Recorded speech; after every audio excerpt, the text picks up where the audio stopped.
Hi, welcome to Satyas academy. ఈరోజు మనము Telangana public service commission విడుదల చేయబోయే కొత్త నోటిఫికేషన్స్ గురించి డిస్కస్ చేస్తాం.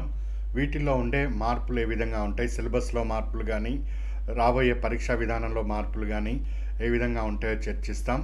వాటితో పాటు విశాఖపట్నంలో ప్రధాని మోడీ టూరు ఇవ్వటం జరిగింది. ఆ టూర్లో ఆంధ్రప్రదేశ్కి సంబంధించి ఫైనాన్షియల్ బెనిఫిట్స్ ఏం లభించినాయి, ఇది గ్రూప్ 2 మెయిన్స్ ఎగ్జామ్కి ఏ విధంగా దీన్ని ఎగ్జామ్ పాయింట్ ఆఫ్ వ్యూలో తీసుకోవాలన్న అంశాలని డిస్కస్ చేస్తాం. వాటిల్లో భాగంగానే ఏపీలో గ్రీన్ హైడ్రోజన్ వెబ్ హబ్ ఒకటి, బల్క్ డ్రగ్ హబ్ ఒకటి, క్రిస్ సిటీ ఒకటి, రైల్వే జోన్, వీటి గురించి ఇప్పుడు డిస్కస్ చేస్తాం. సో మొదటిగా మే 1 నుంచి Telangana public service commission notifications ఇవ్వడానికి సిద్ధంగా ఉంది. సో ఇందులో గ్రూప్ 1, గ్రూప్ 2, గ్రూప్ 3 ఈ ఉద్యోగాలన్నీ కూడా భర్తీ చేయడానికి సిద్ధంగా ఉంది. ప్రభుత్వం కూడా చాలా స్పష్టంగా తెలియజేసింది. అసెంబ్లీలో ఖాళీలు ఎన్ని ఉన్నాయో ప్రకటించి దానికి అనుగుణంగా క్యాలెండర్ని విడుదల చేసి 5 నుంచి 6 నెలల కాలంలోనే నియామకాల భర్తీ చేస్తానని టీజీపీఎస్సీ చైర్మన్ బుర్రా వెంకటేశ్వరం గారు తెలియజేయటం జరిగింది. ఇది చాలా అద్భుతమైన విషయం అండి. ఎగ్జామ్ రాసి సంవత్సరాల తరబడి ఎదురు చూస్తూ ఉంటే, సో అటు ఎగ్జామ్ కోసం ఎదురుచూపులు, నోటిఫికేషన్ కోసం ఎదురుచూపులు, ఎగ్జామ్ రాసిన తర్వాత ఫలితాల కోసం, సో జీవితం మొత్తం ఎదురు చూడటమే తప్పితే మనం ఎక్కడ వీక్ ఉన్నాం, ఎక్కడ స్ట్రెంథెన్ చేసుకోవాలి, ఈ గవర్నమెంట్ జాబు ఏ విధంగా సాధించాలి అని ఆలోచించే అవకాశమే మిస్ అయిపోతుంది. సో ఈ కొత్త విధానంలో ఈ మార్పులన్నీ కూడా మనము ఆశించవచ్చు. త్వరగా నోటిఫికేషన్స్ ఇచ్చి త్వరగా నియామకాలు చేపట్టడానికి టీజీపీఎస్ పూర్తి సన్నద్ధంగా ఉంది. సో బుర్రా వెంకటేశ్వరం గురించి మనం ప్రత్యేకంగా చెప్పక్కర్లే. Committed person. ఒకసారి ఈయన నిర్ణయం తీసుకుని అమలు చేస్తే పూర్తిగా డెడికేటెడ్గా వర్క్ చేసే పర్సనాలిటీ. సో కంపల్సరీ ఈయన నోటిఫికేషన్స్ ఇవ్వటం జరుగుతుంది. ఈయన ఆధ్వర్యంలో నియామకాలు కూడా ఖచ్చితంగా 5 నుంచి 6 నెలల్లో పూర్తవుతాయి. సో చైర్మన్ అంత పటిష్టంగా ఉన్నారు. అదేవిధంగా గవర్నమెంట్ కూడా పూర్తి స్థాయిలో, రేవంత్ గవర్నమెంటు పూర్తి స్థాయిలో సపోర్ట్ ఇవ్వటం కూడా జరుగుతుంది. ఇది శుభ పరిణామం.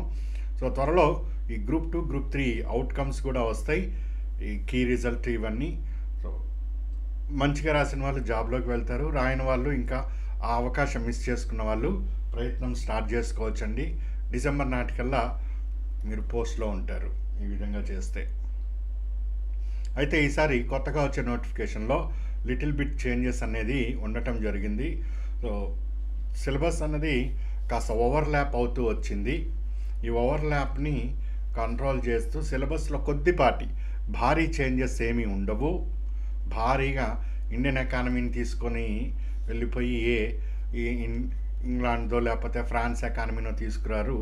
అట్లా భారీ చేంజెస్ ఉండవు. వీటిలోనే రెలవెంట్ రేషనల్ ఏది ఉందో ఆ రేషనల్గా దీనిని మార్చడం జరుగుతుంది.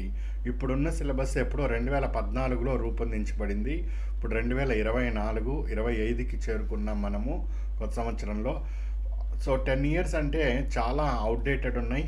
సో వీటన్నిటిని రేషనల్ చేసి కొద్దిపాటి సిలబస్లో మార్పు. తెలంగాణ చరిత్ర మార్చేది లేదు, పాలిటీ మార్చేది లేదు, ఎకానమీ మార్చేది లేదు. ఈ ఎకానమీలో కొద్దిగా ఏమైనా డైనమిక్ చేంజెస్ ఉంటే అవి మార్పులు చేర్పులు గురి అవుతాయి. సో ఇది ఫస్ట్ పాయింట్. పెద్దగా కంగారు పడక్కర్లేదు అభ్యర్థులు. నెక్స్ట్ ఎగ్జామ్స్ అన్నది మొన్న చూస్తే మనము కొన్ని ఎప్పుడో 2011, 12 డేటా కూడా అడుగుతూ వచ్చారు. సో 2025లో ఎగ్జామ్ రాస్తూ అప్పటి ఓల్డ్ డేటాలని, అదే 2021, 22 డేటా కానీ వీటితో పెద్ద ఉపయోగం ఏమీ లేదు. సో ఎగ్జామ్ యూపీఎస్సి ప్రతి సంవత్సరం కూడా కండక్ట్ చేస్తుంది. ఇక్కడ యూపీఎస్సి తరహా అంటే టీజీపీఎస్సీ ప్రతి సంవత్సరం మేము ఎగ్జామ్ నిర్వహిస్తామని, ప్రశ్నాపత్రాలు కూడా కాస్త ఇర్రెలవెంట్ కాకుండా రేషనల్గా ఉండేటట్టు చూస్తామని తెలియజేస్తున్నారు. అదేవిధంగా యూపీఎస్సీ తరహా అంటే రిజల్ట్స్ కూడా యూపీఎస్సీ ఒకసారి ఎగ్జామ్ కండక్ట్ చేస్తే వెంటనే ఇన్ ది సెన్స్ టైం బౌండ్లో రిజల్ట్ ఇవ్వటం కూడా జరుగుతుంది. సో టైం బౌండ్లో రిజల్ట్ కూడా ఇస్తామని చెప్తున్నారు. సో ఈ విధంగా యూపీఎస్సీ తరహాలో పరీక్షా విధానం. సో దీని మీద నమ్మకం పెట్టుకోవచ్చు తెలంగాణ అభ్యర్థులు. సో ఎవరైనా ఇంకా గతంలో మిస్ అయితే ఈ అవకాశాన్ని సద్వినియోగం చేసుకోవచ్చు. సో దీనికి సంబంధించి మరింత సమాచారాన్ని నేను ఫర్దర్ ఇష్యూస్లో డిస్కస్ చేస్తా, ఏ విధంగా మీ అప్రోచ్ ఉండాలి ఏంటి అన్నది. ఇక ఏపీపీఎస్సీకి సంబంధించి గ్రూప్ 2 మెయిన్స్ మోడీ విశాఖపట్నం పర్యటన జరగటం జరిగింది. సో ఇందులో చూశారు మీరు టీవీలో వాటిల్లో కొన్ని వాగ్దానాలు కూడా చేసుకొని వచ్చారు. సుమారు 2.08 లక్షల కోట్ల విలువ గల ప్రాజెక్టులకి మోడీ శంకుస్థాపన చేశారు. సో ఆంధ్రప్రదేశ్లో పెట్టుబడులు ఒకటి ప్రభుత్వం నుంచి వస్తున్నాయి, రెండవది ప్రైవేటు రంగం నుంచి వస్తున్నాయి. సో ఇక్కడ 2.8 లక్షల కోట్ల పెట్టుబడులు అన్నది ఇది ప్రభుత్వం నుంచి, ఇంకేవి కాకుండా టాటాలు, రిలయన్స్లు ఇవన్నీ వేరేగా పెట్టుబడులు వస్తున్నాయి అన్నది ఇక్కడ సారాంశం. So 2.08 lakh crores projects Modi శంకుస్థాపన చేశాడు. అందులో ఫస్ట్ వన్ అనకాపల్లి జిల్లా పుడిమడక గ్రామంలో 1.85 లక్షల కోట్ల ఈ గ్రీన్ హైడ్రోజన్ హబ్ని ఏర్పాటు చేయటం జరిగింది. మనం సైన్స్ అండ్ టెక్నాలజీ సిలబస్ కొత్తగా మార్చాడు. ఈ సైన్స్ అండ్ టెక్నాలజీ సిలబస్లో నేను ఇక్కడ మీకు చాలా స్పష్టంగా చెప్పాను. నేషనల్ గ్రీన్ హైడ్రోజన్ మిషన్ ఇది ఎప్పుడు ప్రారంభమైంది, దానికి సంబంధించి లక్ష్యాలు ఏంటి, ఇవన్నీ కూడా ఇది మన క్లాసు. సో ఇంకా చూడని వాళ్ళు ఉంటే దాన్ని స్టడీ చేయండి, ఎగ్జామ్కి ఈసారి చాలా ఇంపార్టెంట్. కరెంట్లో మోడీ కూడా అదే ప్రారంభించడం జరిగింది. ఇక్కడ పూర్తిగా క్లియర్గా ఇచ్చా. అందులో గ్రే హైడ్రోజన్ అంటే ఏంటి, బ్లూ హైడ్రోజన్ అంటే ఏంటి, గ్రీన్ హైడ్రోజన్ అంటే ఏంటి చాలా క్రిస్టల్ క్లియర్గా వివరించడం జరిగింది. ఎకానమీ క్లాసెస్ కానీ, సైన్స్ అండ్ టెక్నాలజీ క్లాసెస్ కానీ, ఏపీ హిస్టరీ క్లాసెస్ కానీ, పాలిటీ క్లాసెస్ కానీ సో ఇన్డెప్త్గా డీటెయిల్గా మనం చాలా వివరంగా ఇచ్చాము. సో ప్రాపర్గా యూటిలైజ్ చేసుకున్న ఏ అభ్యర్థి అయినా కానీ కంపల్సరీగా జాబ్ సాధిస్తాడు. దాంతోపాటు ఇప్పుడు మనం కండక్ట్ చేసే ఈ 3000 బిట్లు టెస్ట్ అని కూడా రాస్తూ ఉంటే సరే. పాయింట్ ఇక్కడ ఈ గ్రీన్ హైడ్రోజన్ మిషను సో 2022 జూన్లో దీన్ని మిషన్ లాంచ్ చేయడం జరిగింది. 23 నుంచి దీన్ని అమల్లోకి తీసుకొని వచ్చారు. 2022, 23, 25, 26 మధ్య ఫేజ్ 1 ఉంటుంది. 26, 27 నుంచి 2030 వరకు ఫేజ్ 2 ఉంటుంది. ఇందులో భాగంగానే 3 గ్రీన్ హైడ్రోజన్ హబ్స్ని పోర్ట్స్ దగ్గర డెవలప్ చేయాలనుకున్నారు. అవి ఒకటి కాండ్లా, 2 పారడీప్, 3 చిదంబరం, 2 టుకిరెన్, ఒకటి గుజరాత్, రెండోది ఒడిశా, మూడోది తమిళనాడులో 2 టుకిరెన్. సో 2030 లక్ష్యాలు 5 మిలియన్ మెట్రిక్ టన్స్ అన్న 50 లక్షల, 1 మిలియన్ అంటే 10 లక్షలు. సో 5 మిలియన్ టన్స్ అని గుర్తుంది, 50 లక్షలని గుర్తులేదు అనుకోవద్దు. సో కొద్దిగా ఆలోచించాలి మనం కూడా ఎగ్జామ్లో ఉన్నప్పుడు. So 5 million metric tons per year green hydrogen gas ఉత్పత్తి. నెక్స్ట్ 125 గిగావాట్ రెన్యూబుల్ ఎనర్జీ ఉత్పత్తి, 8 లక్షల కోట్ల పెట్టుబడులు. ఫాసిల్ ఫ్యూయల్స్ అంటే బొగ్గు సంబంధించి కానీ, క్రూడ్ కానీ ఆ దిగుమతులు 1 లక్ష కోట్లు తగ్గించుకోవాలి. ఎప్పటికీ 2030 ఇంపార్టెంట్ ఈసారి ఎగ్జామ్కి గ్రీన్ హైడ్రోజన్ మిషన్. సరే ఇదంతా బాగుంది, ఇది మనము సైన్స్ అండ్ టెక్నాలజీలో కూడా డిస్కస్ చేశాము. ఇప్పుడు ఏపీలో దీని గురించి ఏంటి, ఏపీలో NTPC national thermal power corporation వాళ్ళు కొత్తగా ఈ గ్రీన్ ఎనర్జీ లిమిటెడ్ అని ఎన్జీఈఎల్ కంపెనీగా కూడా ఏర్పాటు చేశారు. ఇది ఒక కంపెనీ ఉంది, ఇది ఒక కంపెనీ ఉంది, NTPC green energy limited. So ఈ ఎన్టీపీసీ గ్రీన్ ఎనర్జీ లిమిటెడ్ వాళ్ళు ఏపీలో విశాఖపట్నంలో గ్రీన్ హైడ్రోజన్ హబ్ని ఏర్పాటు చేస్తున్నారు. సో దీంట్లో Andhra Pradesh new and renewable energy development corporation NREDCAP, very important ఇది NREDCP. మనం ఈ ఇండస్ట్రియల్ పాలసీ అప్పుడు కూడా చెప్పుకున్నాం. Is a joint partner 50-50 share with NTPC green energy limited. విశాఖపట్నంలో అయితే ఏర్పాటు చేస్తున్నారు, ఏర్పాటు చేసేది గవర్నమెంట్ ఆఫ్ ఇండియా తరపున NGEL. సో NGEL వాటా 50% ఉంటుంది, ఆంధ్రప్రదేశ్ వాటా 50% ఉంటుంది.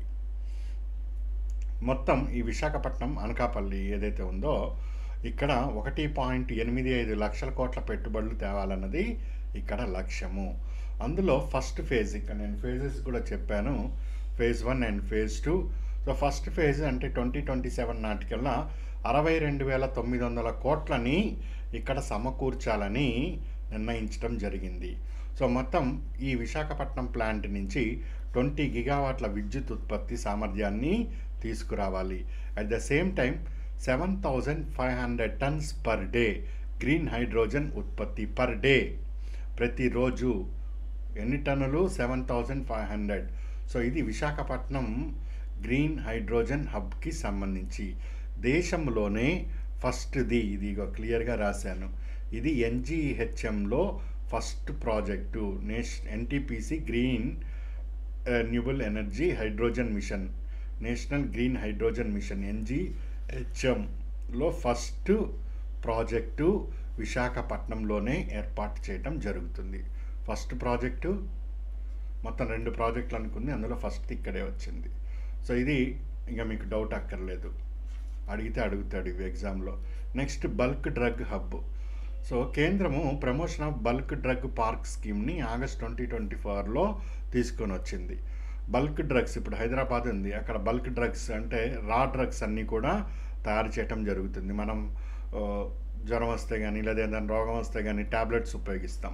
సో ఈ ట్యాబ్లెట్లో వివిధ కాంపోజిషన్స్ ఉంటాయి. ఈ కాంపోజిషన్స్కి జరిగే ఇన్పుట్స్నే బల్క్ డ్రగ్స్ అంటాం. ఇట్లాంటిది హైదరాబాద్లో ఎస్టాబ్లిష్ చేయటం జరిగింది. అదేవిధంగా విశాఖపట్నం, తిరుపతి, గుంటూరు ప్రాంతంలో కూడా బల్క్ డ్రగ్స్ తయారు చేసే ఈ ఇండస్ట్రీస్ ఉన్నాయి. కానీ కేంద్రము ఈ promotion of bulk drugs park scheme ద్వారా పెట్టుబడులు పెట్టి ఇక్కడ పార్క్ని డెవలప్ చేస్తుంది. ఆ విధంగా 3 పార్కుల్ని ఆగస్టులో శాంక్షన్ చేసింది. ఒకటి గుజరాత్కి, రెండోది హిమాచల్ ప్రదేశ్కి, మూడవది ఆంధ్రప్రదేశ్కి. ఆంధ్రప్రదేశ్కి శాంక్షన్ చేసిన బల్క్ డ్రగ్ పార్క్ అన్నది అనకాపల్లిలో, నక్కపల్లిలో 1877 కోట్లతో ఏర్పాటు చేస్తున్నారు. ఇదొకటి ఇంపార్టెంట్. సెకండ్ది, third one Kris city. Krishnapatnam మనకు Visakhapatnam, Chennai industrial corridor, VICC, Visakhapatnam Chennai industrial corridor అన్నది ఇది ఇంపార్టెంట్. దీన్ని మనం ఇండస్ట్రీ దాంట్లో డిస్కస్ చేయటం జరిగింది. అదేవిధంగా హైదరాబాద్, బెంగళూరు ఇండస్ట్రియల్ కారిడార్ని కూడా డిస్కస్ చేసాం. దానితో పాటు బెంగళూరు, చెన్నై ఇండస్ట్రియల్ కారిడార్ని కూడా డిస్కస్ చేసాం. ఈ బెంగళూరు, చెన్నై లేదా Chennai Bengaluru industrial corridor CBIC, అటు నుంచి ఇటు వచ్చినా ఇటు నుంచి అటు వచ్చినా రెండో ఒకటే, కానీ నేమ్ మాత్రం చెన్నై బెంగళూరు ఇండస్ట్రియల్ కారిడార్. ఈ చెన్నై బెంగళూరు ఇండస్ట్రియల్ కారిడార్లో ఇప్పుడు మనం ఏ విధంగా అయితే ఊరికి వెళ్తూ మధ్య మధ్యలో హాల్ట్ చేస్తూ ఏ విధంగా వెళ్తామో అట్లా మొత్తం ప్రాంతాల్లో కొన్ని ప్రాంతాలని సెలెక్ట్ చేసుకొని వాటిని నోడ్గా భావించి దాన్ని డెవలప్ చేయటం జరుగుతుంది. ఉదాహరణ విజయవాడ రైల్వే జంక్షన్ ఉంది, విజయవాడ. సో విజయవాడ రైల్వే జంక్షన్లో విశాఖపట్నం నుంచి ట్రైన్స్ వస్తాయి, మద్రాసు నుంచి ట్రైన్స్ వస్తాయి, హైదరాబాద్ నుంచి ట్రైన్స్ వస్తాయి, ఇంకో రూట్ నుంచి ట్రైన్స్ వస్తాయి. ఇదో జంక్షన్ బాక్స్. అదేవిధంగా ఇక్కడ జంక్షన్ బాక్స్లో కర్ణాటక నుంచి వచ్చే బండ్లు వస్తాయి, ఇక్కడ తమిళనాడు నుంచి వచ్చే బండ్లు వస్తాయి, ఆంధ్ర నుంచి వచ్చే బండ్లు వస్తాయి, పోర్ట్ నుంచి వచ్చే సరుకు వస్తుంది, ఎయిర్పోర్ట్ నుంచి వచ్చే సరుకు వస్తుంది, రోడ్ నుంచి వచ్చే సరుకు వస్తుంది. అన్నీ ఇక్కడ కలెక్ట్ చేసుకొని ఇక్కడి నుంచి మళ్ళీ డిస్ట్రిబ్యూషన్ అన్నది జరుగుతుంది. అట్లాంటి వాటిని మనం నోడ్ అనే పదంతో మనం కన్వే చేయటం జరుగుతుంది. ఆ నోడ్ని కృష్ణపట్నం ఇండస్ట్రియల్ ఏరియాలో డెవలప్ చేస్తున్నాం. మొత్తం 2193 కోట్లతోటి దీనికి ఆయన ప్రధాని మోడీ గారు శంకుస్థాపన ఇవన్నీ ఎప్పుడో జరిగిపోయినాయి, కాస్త కాంట్రిబ్యూషన్ చేయటం జరిగింది. సో అదే ఇక్కడ నేను క్లియర్గా ఇచ్చాను. Government of Andhra Pradesh, NIC, DITI, APIIC ఈ 3 కలిసి షేర్ హోల్డర్స్ అగ్రిమెంట్ 2017లోనే చేసుకున్నాయి. దీనికోసం డబ్బులు సేకరించడం కోసం ఒక స్పెషల్ పర్పస్ వెహికల్ని ఈ 2018లో ఏర్పాటు చేశాయి. ఈ స్పెషల్ వెహికల్ దాంట్లో ఇప్పుడు స్పెషల్ వెహికల్ అంటే దీనికి కావాల్సిన డబ్బుని సేకరించడం. ఇది ఒక వెహికల్ లాంటిది. వెహికల్ అంటే అదేదో సూమోనో అదో బండి అక్కర్లేదు అనుకోకర్లే. జస్ట్ వాళ్ళు అడుగుతూ ఉంటారు, మీరు డబ్బులు పెడతారా అని అందరిని అడిగి డబ్బులు సేకరించే ఒక ప్రత్యేకంగా ఏర్పాటు చేయబడిన సంస్థ అని అర్థము. సో అందులో ఎన్ఐసి, డిఐటిఐ వీళ్ళు, ఏపీఐఐసి వాళ్ళు 50-50 మొదట వీళ్ళు ఎంతో అంత ఇవ్వాలి కదా, రూపాయో ₹1 వీళ్ళు చెరో 50% కాంట్రిబ్యూషన్ పెట్టారు. మిగిలినది ఇండస్ట్రీస్ వాళ్ళని అడుగుతూ బయలుదేరారు. మొత్తం దీని ద్వారా క్రిస్ సిటీ, ఇప్పుడు శ్రీ సిటీ అని ఏ విధంగా ఆంధ్రాలో ఉన్నదో అదేవిధంగా మీరు హాలీవుడ్ మూవీస్లో మాత్రమే ఇట్లాంటి సిటీస్ని చూస్తూ ఉంటారు.